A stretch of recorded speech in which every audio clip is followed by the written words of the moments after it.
నమస్తే dear friends, welcome to GVR roots and recipes. చూడటానికి ఎంతో టేస్టీగా నోరూరించేటువంటి ఎగ్ పులుసు ఏ విధంగా చేయాలో చూద్దాం రండి. ముందుగా నేను 4 ఎగ్గులు తీసుకుంటున్నానండి. కుక్కర్లో వేసుకొని తగినన్ని వాటర్ పోసుకొని ఒక 2 విజిల్స్ వచ్చేంత వరకు ఉడికించుకోవాలి. ఇలా ఉడికించుకున్న తర్వాత పూర్తిగా చల్లారిన తర్వాత మాత్రమే మూత తీసుకొని వాటిని పొట్టు తీసి పక్కన పెట్టుకోవాలి.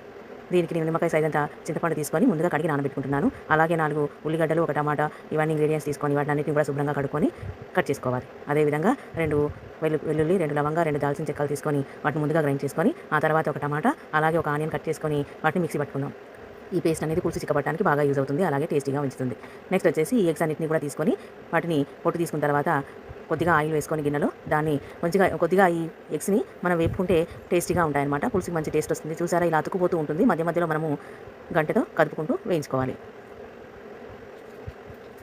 ఎగ్ పులుసు అనేది పిల్లలు కానీ పెద్దలు కానీ ఎంతో ఇష్టంగా తింటారు కదండి. సో ఇలా పులుసు చేసుకుంటే ఏంటంటే పుల్లగా టేస్ట్ ఎంతో బాగుంటుంది అనమాట. ఆ విధంగా మనము నెమ్మదిగా వేయించుకొని పక్కన పెట్టుకొని ఇప్పుడు అదే గిన్నెలో అదే కొంచెం ఆయిల్ వేసుకొని తాలింపు చేసుకుందాం. అన్ని ఇంగ్రీడియంట్స్ వేసుకొని ఈ ముక్కలన్నీ కూడా మగ్గే విధంగా నెమ్మదిగా కదుపుకుంటూ వేయించుకోవాలి. కొద్దిగా పచ్చిశనగపప్పు నానబెట్టుకున్నానండి. ఇది కూడా పులుసుకి చాలా టేస్ట్ ఇస్తుందన్నమాట.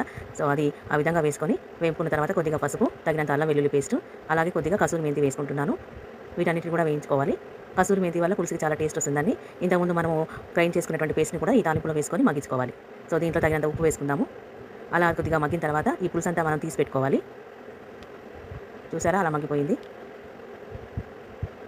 సో మూత పెట్టుకొని సాల్ట్ వేసుకున్నాం కాబట్టి నీరు ఊరి చక్కగా మగ్గుతుంది. ఇప్పుడు ఈ చింతపులుసుని దీంట్లో వేసుకొని ఉడికించుకుందాం. సో దీంట్లో మనం తగినంత కారము, పులుసు కాబట్టి మరింత కారం పడుతుందండి. అలాగే ధనియాలు, మసాలా పౌడరు, నెక్స్ట్ వచ్చేసి మెంతులు, జీలకర్ర పౌడర్ వేసుకుంటున్నాను. ఈ మెంతులు, జీలకర్ర పౌడర్ ఏ పులుసులోకైనా చక్కగా టేస్ట్ని ఇంప్రూవ్ చేయడానికి బాగా యూజ్ అవుతుంది. ఇప్పుడు ఈ వేయించి పెట్టుకున్న ఎగ్స్ని కొద్దిగా ఘాట్లు పెట్టుకొని ఈ పులుసులో వేసుకొని ఉడికించుకుందాం.